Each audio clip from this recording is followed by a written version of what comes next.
चलिए, hello everyone. वो कुछ प्रॉब्लम्स थी तो हमने दोबारा से स्टार्ट किया है उसे।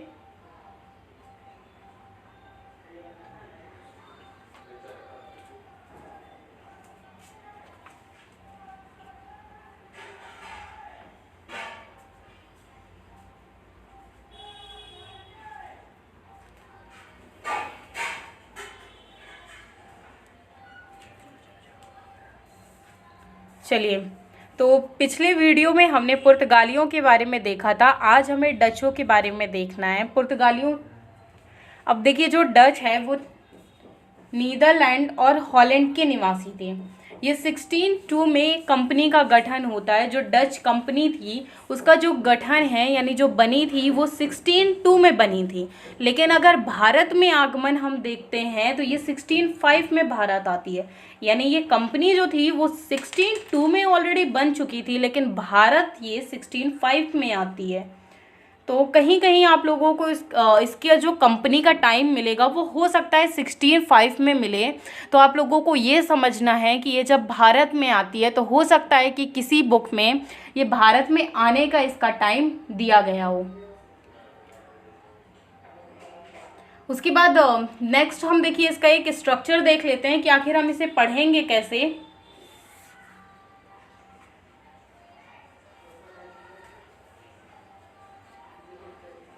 अभी भी दिखाई नहीं दे रही हैं क्या नोट्स वगैरह, ये जो पढ़ा रही हूँ मैं आप लोगों को?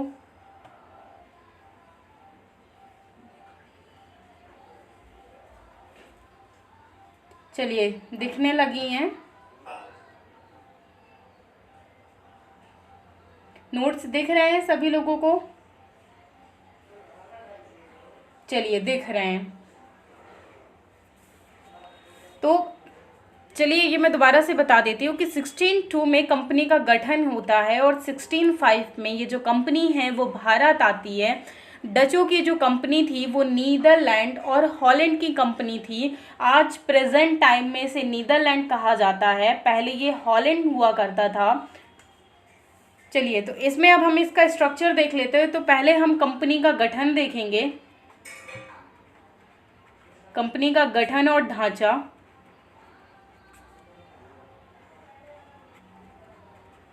ये हमारे आगे लेक्चर का पार्ट होगा कि हम इसे कैसे कैसे देखेंगे।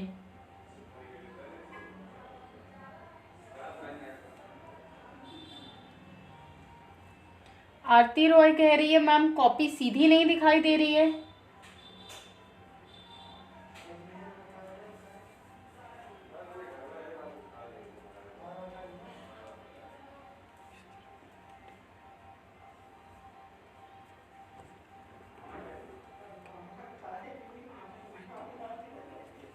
आप मोबाइल को घुमा लीजिए अगर नहीं आपकी इसमें सीधी आ रही है तो, आरती रॉय जी।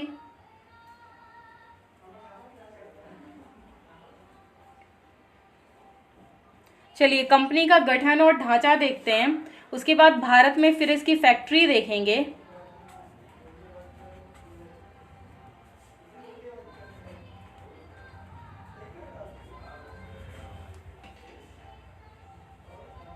तो डचों के बारे में हम देख रहे हैं। अब डचों में पहले कंपनी का गठन और इसका ढांचा देखेंगे। उसके बाद फिर इसकी भारत में फैक्ट्री देखेंगे। उसके बाद आयात और निर्यात देखेंगे कंपनी के।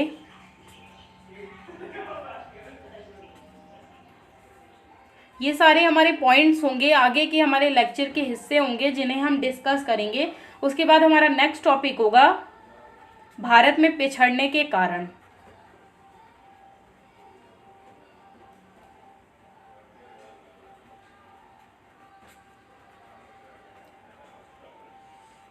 तो कंपनी का गठन एवं ढांचा देखेंगे, भारत में फैक्ट्री देखेंगे, फिर आयात और निर्यात देखेंगे और फिर भारत में पिछड़ने के कारण देखेंगे।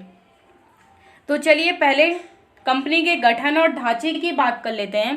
तो जैसे मैंने आपको बताया कि कंपनी का जो गठन है वो 1602 में हुआ था और कंपनी इंडिया में कब आती है? 1605 में आती है। ये जो कंपनी थी वो हॉलैंड यानी नीदरलैंड की कंपनी थी। उसके बाद देखिए, अगर जो हॉलैंड जो थे वो वर्तमान में कहाँ के? नीदरलैंड के निवासी थे। अब उसके बाद 1596 में 1596 में एक व्यक्ति था, कॉर्नेलिस डी हाउटमैन।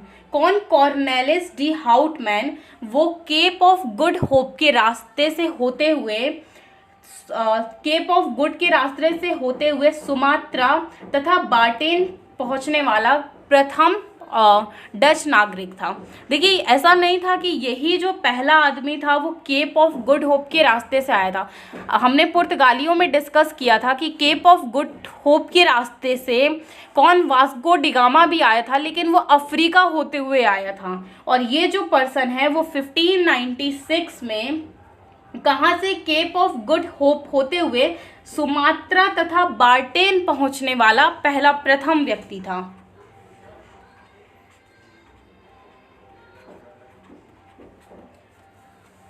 तो ये जो पहला व्यक्ति कौन था, चलिए हम ये भी देख लेते हैं।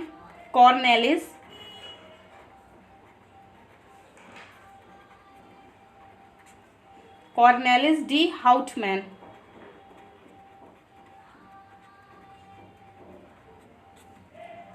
तो ये प्रथम व्यक्ति था। उसके बाद अगर हम देखते हैं तो 1602 की हम घटना देखते हैं। 1602 में देखिए, जब 1602 का ईयर आता है तो उसमें क्या होता है? जो डच कंपनी थी, जिसे हम वेरिंग दे ओस्ट इंडसे कंपनी के नाम से जानते हैं, जिसे शॉर्ट फॉर्म में हम वीओसी मतलब वेरिंग दे ओस्ट इंडसे कंपनियों के जो पहले नाम थे और आज प्रेजेंट टाइम उसके काफ़ी टाइम बाद जो नाम हो गए थे, ये आप लोगों को नाम याद रखने हैं। नाम ऐसे काफ़ी सारे पूछे जाते हैं। तो वहाँ कंपनी की स्थापना होती है 1602 में। ये जो 1602 में ये जो गठन था कंपनी का, उस 1602 में इसका नाम क्या था? वीओसी मतलब वेरिंग दे ओस्ट इंडसे कंपनी। तो जिसे किसने डच की जो संसद थी उसने एक चार्टर जारी किया था। और चार्टर जारी करने में क्या क्या बातें कही गई थी, क्या क्या अधिकार कंपनी को दिए गए थे, उसमें यह कहा गया था कंपनी को कि वो युद्ध कर सकती है, संधि कर सकती है और इलाके जीतने तथा किले बनाने और उन पर अधिकार कर सकती है। ये बातें यहाँ की जो संसद थी उसने अपने चार्टर में बात कही थी कि जो वॉरिंग दे ओस्ट इंडसे कंपनी है वो क्या क्या कर सकती है? संधि कर सकती है, इलाके जीत सकती है, युद्ध कर सकती है और किले बना सकती है। उसके बाद फिर उसके कुछ टाइम बाद एक और डच कंपनी को मिलाकर united east India company of Netherland के नाम से एक संस्थान की स्थापना की जाती है। ये जो संस्थान होता है वो एक व्यापारिक संस्थान होता है और काफ़ी बड़ा व्यापारिक संस्थान बनके उभरता है। तो चलिए उसके बाद देखिए, जैसे यूनाइटेड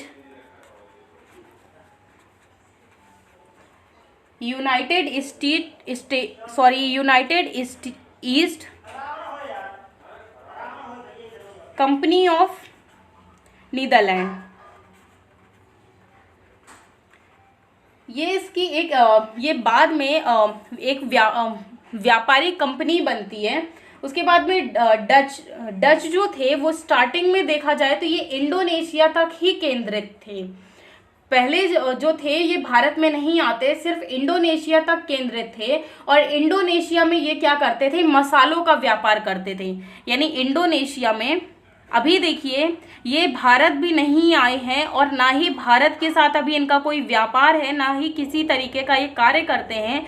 लेकिन इंडोनेशिया में ये किस तरीके का व्यापार करते हैं? मसालों का व्यापार करते हैं। उसके कुछ टाइम बाद जब ये भारत के साथ जुड़ते हैं, जब इनका भारत में संपर्क होता है, तो ये यहाँ पर भारत में सूती वस्त्र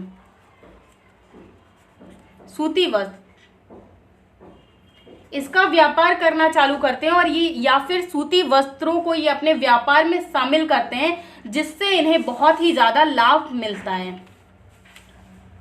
उसके बाद ये जो कंपनी थी, जो वेरिंग दे ओस्ट इंडसे जो कंपनी थी, इस कंपनी के दो मुख्यालय थे। दो मुख्यालय वो कहाँ थे? एक था एम्स्टर्डम में। एम्स्टर्डम जो था वो खुद नीदरलैंड की राजधानी थी। और एक दूसरा था बटाविया जो है वो जकार्ता और इंडोनेशिया में था। इसके दो मुख्यालय थे। ये जो कंपनी थी इसके दो मुख्यालय थे। ये मैं कंपनी का नाम आप लोगों को बार बार इसलिए बता रही हूँ ताकि आप लोगों को याद हो जाए। आई होप आपको याद हो गया होगा। क्या था? वेरिंग दे ओस्ट इंडसे कंपनी। तो इसके दो मुख्यालय थे। पहला जो था वो था एम्स्टर्डम में,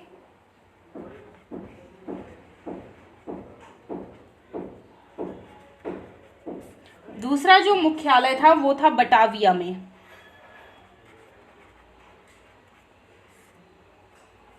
ये इसके मुख्यालय थे। उसके बाद ये जो कंपनी थी वो एक जॉइंट कंपनी थी। जॉइंट कंपनी मतलब इसमें जो अधिकार था वो निजी व्यापारियों का भी था और सरकार का भी था, लेकिन सरकार के जो अधिकार थे वो ज़्यादा थे। इसमें जो निजी व्यापारी थे या जो निजी लोग थे उनकी सिर्फ सहभागिता थी, उसमें मिलजुल कर कार्य करते थे, लेकिन जो रूल्स एंड जो रेगुलेशंस बनाती थी वो कंपनी बनाती थी। तो नेक्स्ट पॉइंट हो जाएगा कि ये एक जॉइंट कंपनी थी जिसमें जो सहभागिता थी वो दोनों की थी, यानी किसकी? गवर्नमेंट की भी थी और निजी व्यापारियों की भी थी।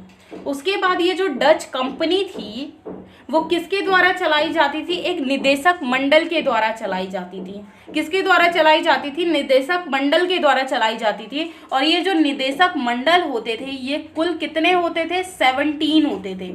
निदेशक मंडलों की जो संख्या होती थी, जो निदेशक मंडल था उसमें जो संख्या थी लोगों की वो 17 व्यक्ति होते थे इसमें। और ये जो 17 व्यक्ति थे, इन्हीं व्यक्तियों को, ये जो निदेशक मंडल है इसे नहीं कहा जाता था, ये जो निदेशक मंडल है इन्हें ही नहीं कहा जाता था। किसे कहा जाता था? ये जो 17 व्यक्ति हैं जो इस निदेशक मंडल के अंडर में काम करते हैं, 17 व्यक्ति, उनको कहा जाता था जेंटलमैन 17। क्या कहा जाता था? जेंटलमैन 17। उसके बाद इनकी भारत में हम कुछ फैक्ट्रियां देखेंगे कि आगे चलकर ये लोग कहाँ कहाँ अपनी नेक्स्ट फैक्ट्रियां बनाते हैं। जो डचों की जो पहली फैक्ट्री थी, अगर हम भारत में बात करें तो इनकी पहली फैक्ट्री 1605 में आती है। गठन इनकी कंपनी का 1602 में होता है, लेकिन भारत में जो इनकी कंपनी आती है वो 1605 में आती है।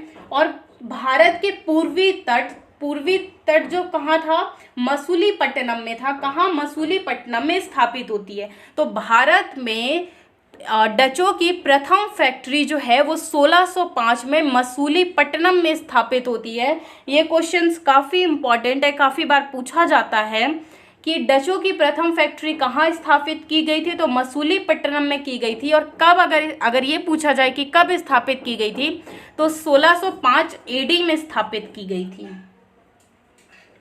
उसके बाद नेक्स्ट है, जब ये मसूलीपट्टनम में इनकी जो कंपनी स्थापित होती है तो ये मसूलीपट्टनम में एक और भी कार्य किया करते थे, सिक्के ढालने का।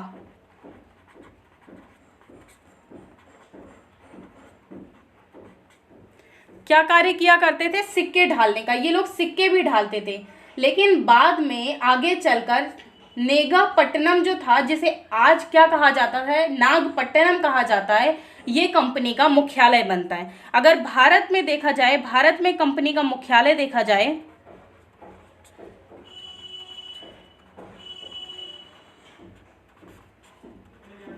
भारत में कंपनी का मुख्यालय, वैसे तो मैंने इसके दो मुख्यालय बताए हैं कि कंपनी के दो मुख्यालय, ये कहाँ के हैं? ये भारत के नहीं हैं, ये डचों की कंपनी जो नीदरलैंड थी वहाँ के हैं।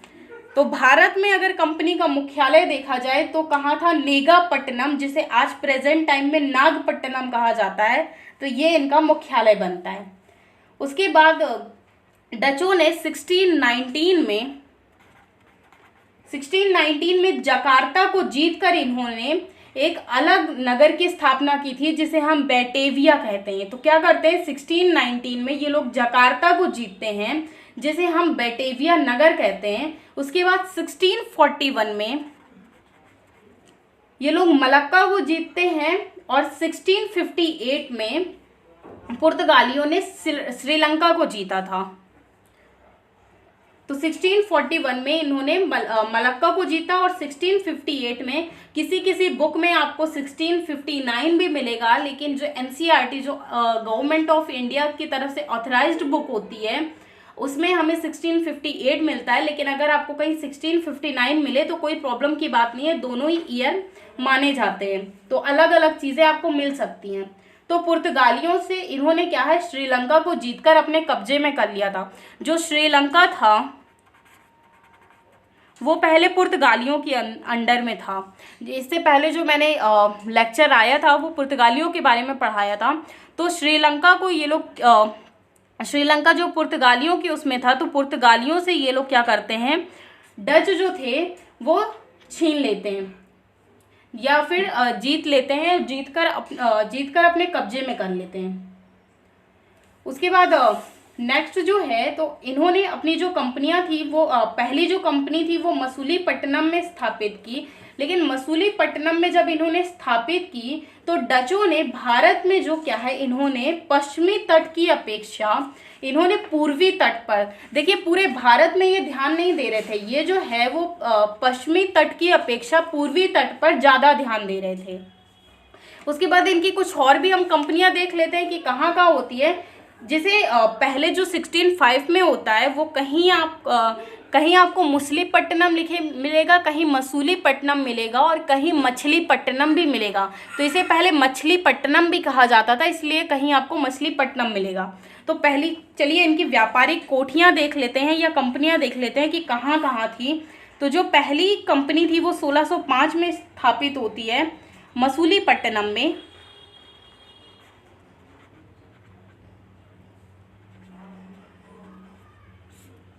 उसके बाद इनकी जो नेक्स्ट कंपनी थी वो 1610 में पुलिकट में स्थापित होती है।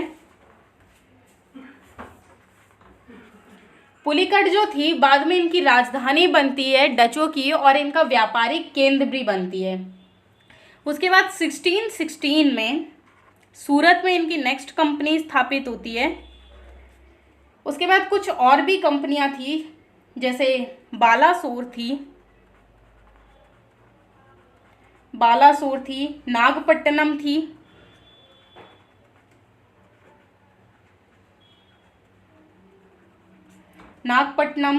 विमलीपट्टनम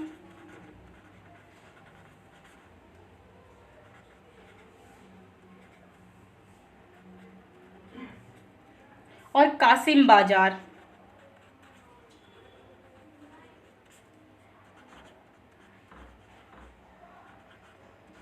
कासिम बाजार जो है वो आज के प्रेजेंट टाइम बंगाल में है।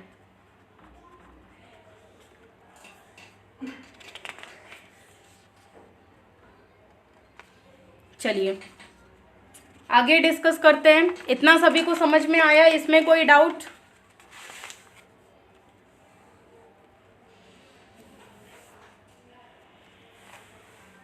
इसमें किसी को कोई डाउट है?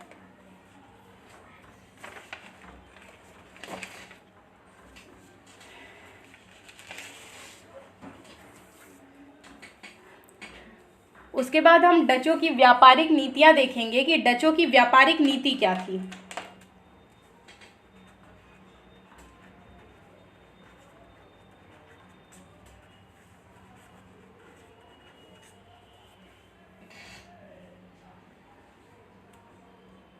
चलिए किसी को कोई डाउट है इसमें?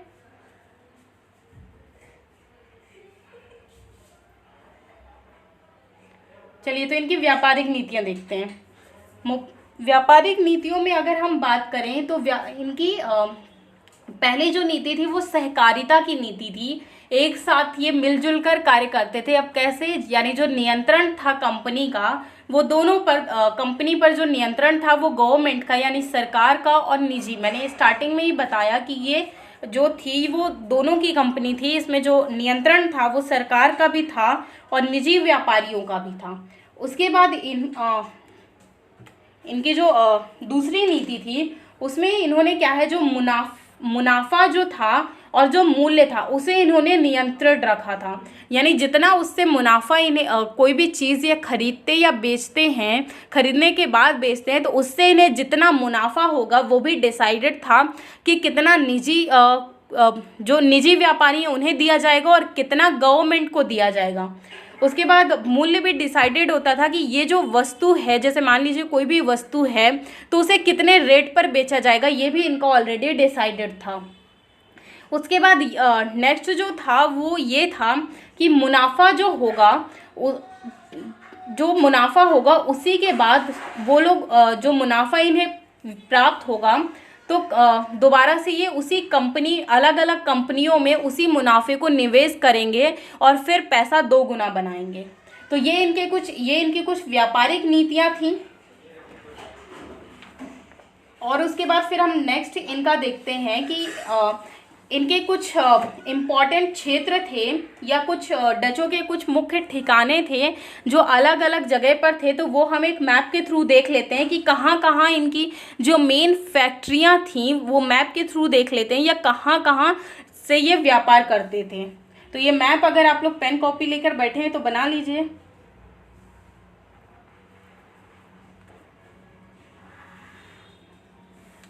चलिए, यहाँ ये जो मेन इनकी एक थी, ये सूरत में थी, यहाँ ये सूरत यहाँ है।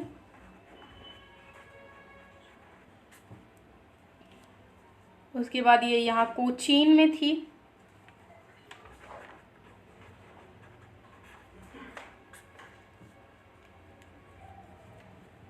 उसके बाद यहाँ ये नेक्स्ट पुलिकट आज के जो प्रेजेंट आंध्र प्रदेश में है। आंध्र प्रदेश को मैं ए और पी से लिख देती हूँ।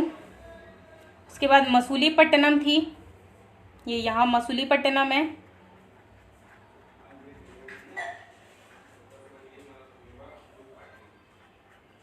मसूलीपट्टनम ये आंध्र प्रदेश में, ये भी आंध्र प्रदेश में है। और यही उनकी डचों की प्रथम फैक्ट्री भी थी जो 1605 में ये बनाते हैं। तो ये चीज़ याद रखिएगा, ये काफ़ी इम्पॉर्टेंट है। उसके बाद नेक्स्ट है बालासोर। वैसे आप लोगों को परेशान होने की ज़रूरत नहीं है, ये जो चीज़ें मैं शॉर्ट में लिख रही हूँ वो सभी आप लोगों के नोट्स में हैं, आप लोगों को प्रोवाइड कर दी जाएंगी। उसके बाद नेक्स्ट ये उड़ीसा में है। उसके बाद एक है चिनसुरा।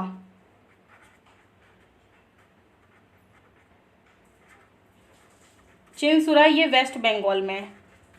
ये इनकी कुछ व्यापारिक कंपनियां थीं, या व्यापारिक कंपनियां कह लीजिए, या कोठियां थी या ठिकाने थे जहां से ये जितना भी इनका व्यापार होता था या जो चीज़ें होती थी ये पूरे यहीं से टारगेटेड होती थी कि यहीं से सारे कार्य किए जाएंगे।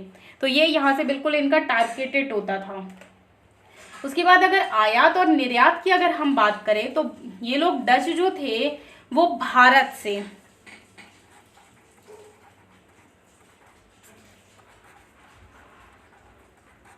अगर हम आयात निर्यात की बात करें तो ये लोग भारत से कौन कौन सी चीज़ें, सूती वस्त्र, रेशमी धागा, नील की खेती की जाती है, अफीम, सोरा, जो सोरा था वो बारूद बनाने में इस्तेमाल किया जाता है, मसाले, चीनी और कुछ धातु की वस्तुएं, ये चीज़ें जो थी वो भारत से निर्यात करते थे। तो चलिए मैं क्या क्या निर्यात करते थे वो मैं आप लोगों को बता देती हूँ, दोबारा से आप लोगों को याद हो जाएंगी ये चीज़ें। निर्यात में ये लोग सूती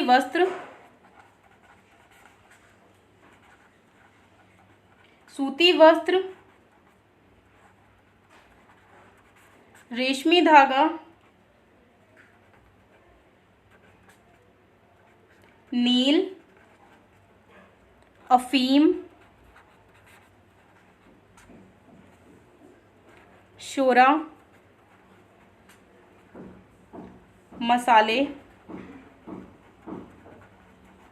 चीनी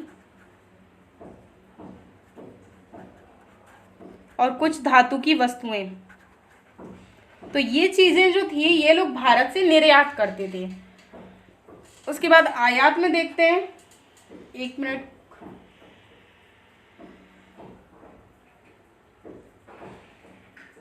क्या लिखी है नम्रता जी आप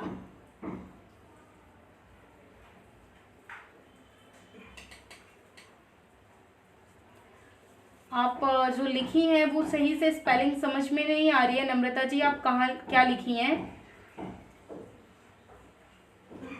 मुस्कान जी कह रही है मैम बट इसका तो कोई नोट्स नहीं मिला। नोट्स देखिए, जो कल तक पढ़ाया था उसका आप लोगों को, जिन बच्चों ने पेड किया हुआ है तो वो कल तक जितना भी पढ़ाया था तो कुछ नोट्स कल भेज दिया गया था और कुछ आज भेजा गया है। और आज जो पढ़ाया जा रहा है अभी तो उसका नोट्स आप लोगों को शाम तक या क्लास ख़त्म होने के बाद ही मिल जाएगा। तो नोट्स के लिए आप लोग परेशान मत होइए। और फिर भी जिन्होंने पेड किया है और ग्रुप में ऐड है, फिर भी अगर उन तक नोट्स ना पहुंचा हो तो आप लोग जो ग्रुप के एडमिन है शिवा है उन्हें आप मैसेज कर दीजिएगा, तो वो आप लोगों को नोट्स प्रोवाइड करवा देंगे। मुस्कान जी आपने पेड किया है तो क्या आपको जो कल तक जो पूरा पुर्तगाली पढ़ाया है उसका नोट्स नहीं मिला है क्या आपको? ये आज का जो नोट्स है डचों के बारे में वो किसी को नहीं भेजा गया है, लेकिन कल का जो पुर्तगालियों तक का नोट्स है वो 2 PDF में आप लोगों तक भेजा गया है। तो क्या आपको नहीं मिला है?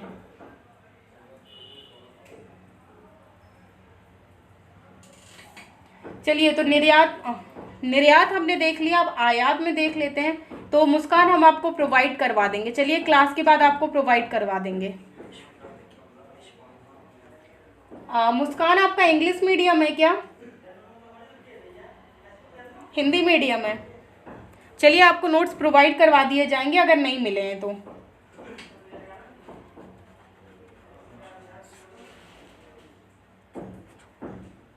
लेकिन मुस्कान जी आप एक बार देख लीजिएगा, क्योंकि ये ब्रॉडकास्ट ग्रुप है तो इसमें आपको ऐसा फील होगा कि पर्सनली आपको मैसेज किया गया है, क्योंकि इसमें आपको कोई ग्रुप नहीं दिखेगा।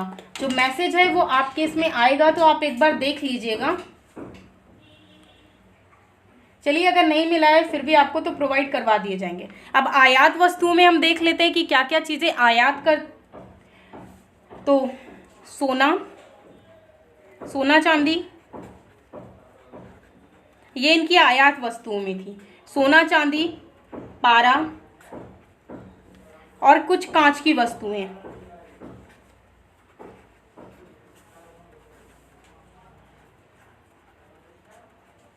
ये निर्यात वस्तुएं थी, जिसमें निर्यात वस्तुओं में सूती वस्त्र, रेशमी धागा, नील, अफीम, सोरा, मसाले, चीनी और कुछ धातुओं की वस्तुएं थी। और आयात में सोना चांदी और पारा और कुछ कांच की वस्तुएं थी। ये था आयात और निर्यात जो हमने देख लिया।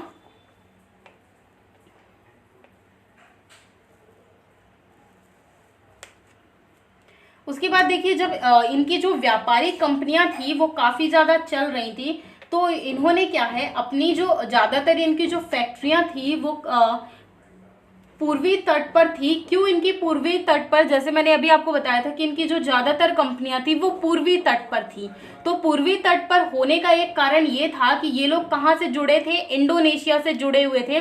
मैंने स्टार्टिंग में आप लोगों को बताया था।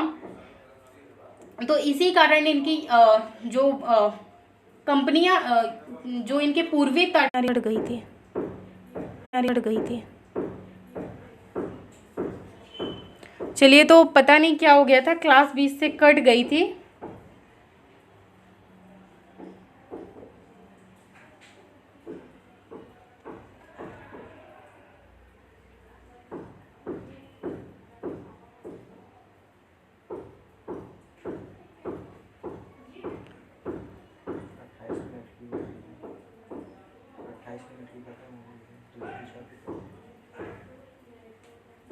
चलिए, तो कुछ बच्चे जुड़ जाते हैं, 2 मिनट वेट कर लेते हैं, क्लासेस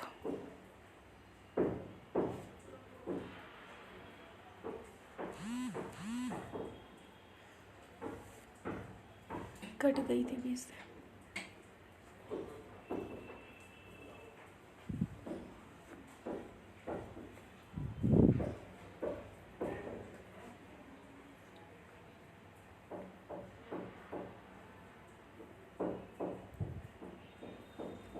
बच्चे नहीं जुड़ेंगे।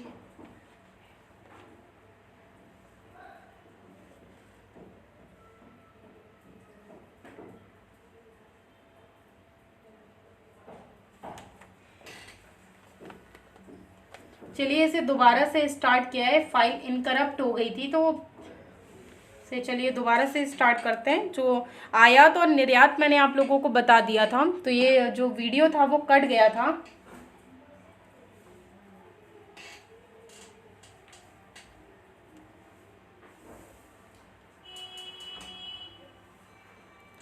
नम्रता जी, जो आप नागपट्टनम पूछ रही हैं कि नागपट्टनम कहाँ पर है, तो तमिलनाडु में प्रेजेंट टाइम में।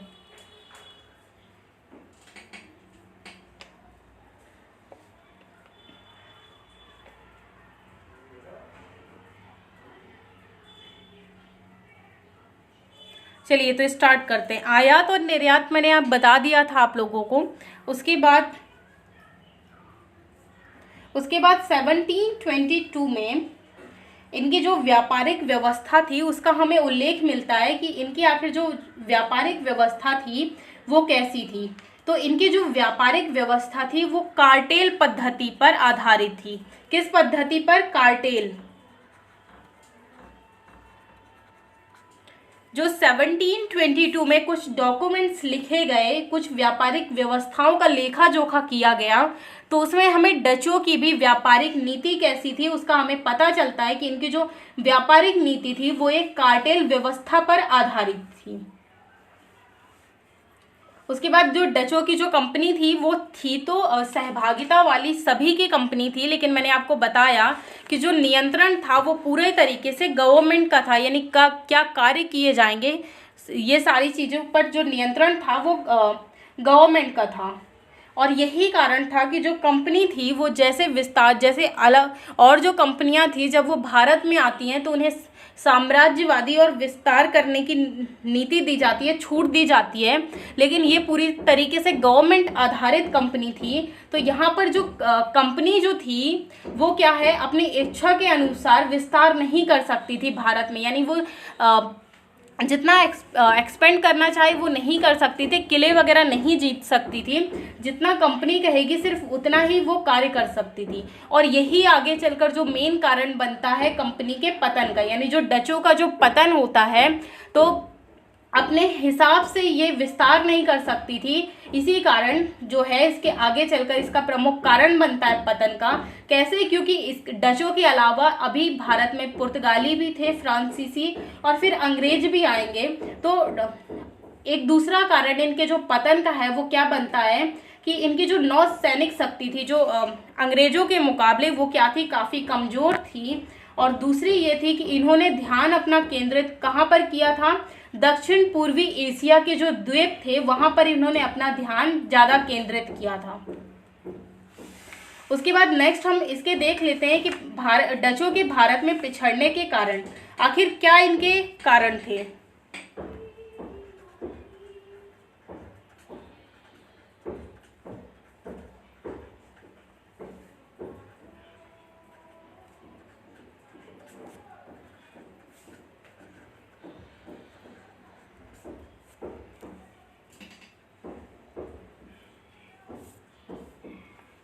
तो इनके भारत के पिछड़ने के कारण में अगर देखें तो पहला कारण यही था कि इन्होंने भारत में ध्यान कम